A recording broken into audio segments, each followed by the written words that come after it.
ನಿರ್ದೇಶಕ ತರುಣ್ ಸುಧೀರ್ ಮತ್ತು ನಟಿ ಸೋನಲ್ ಮಂಥೋರೋ ಇದೇ ತಿಂಗಳು 11ರಂದು ಬೆಂಗಳೂರಿನಲ್ಲಿ ವೈವಾಹಿಕ ಜೀವನಕ್ಕೆ ಕಾಲಿಡುತ್ತಿದ್ದಾರೆ. ಇದನ್ನ ಒಂದು ಟೀಸರ್ ಮೂಲಕ ಇಬ್ಬರು ಪ್ರಕಟಿಸಿದ್ದಾರೆ. ರಾಬರ್ಟ್ ಸಿನಿಮಾದಲ್ಲಿ ತರುಣ್ ನಿರ್ದೇಶಕನಾಗಿದ್ದರೆ ಸೋನಲ್ ನಟಿಯಾಗಿದ್ದರು. ಇನ್ನು ಈ ಸಿನಿಮಾದಿಂದ ಇವರಿಬ್ಬರ ಪ್ರೀತಿ ಹುಟ್ಟಿತು ಎನ್ನಲಾಗುತ್ತಿದೆ. ಈ ಪ್ರೀತಿಗೆ ಸೇತುವೆಯಾಗಿದ್ದು ನಟ ದರ್ಶನ್ ಎಂಬ ಮಾತು ಕೂಡ ಕೇಳಿ ಬರ್ತಿದೆ.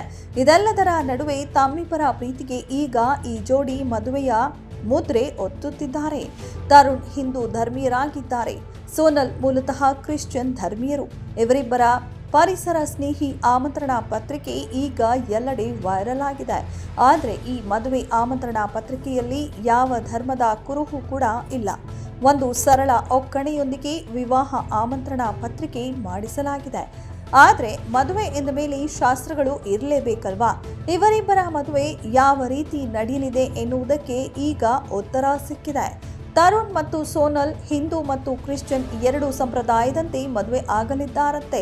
ಮೊದಲು ಹಿಂದೂ ಧರ್ಮದಂತೆ ಸಪ್ತಪದಿ ತುಳಿಯಲಿರುವ ಈ ಜೋಡಿ ಬಳಿಕ ಮಂಗಳೂರಿನಲ್ಲಿ ಕ್ರೈಸ್ತ ಸಂಪ್ರದಾಯದಂತೆ ಮದುವೆ ಆಗಲಿದ್ದಾರಂತೆ. ಈ ಮೂಲಕ ಎರಡೂ ಧರ್ಮದ ಸಂಪ್ರದಾಯವನ್ನ ಪಾಲಿಸಲಿದ್ದಾರೆ ಎಂದು ಸದ್ಯ ಮಾಹಿತಿ ತಿಳಿದು ಬಂದಿದೆ.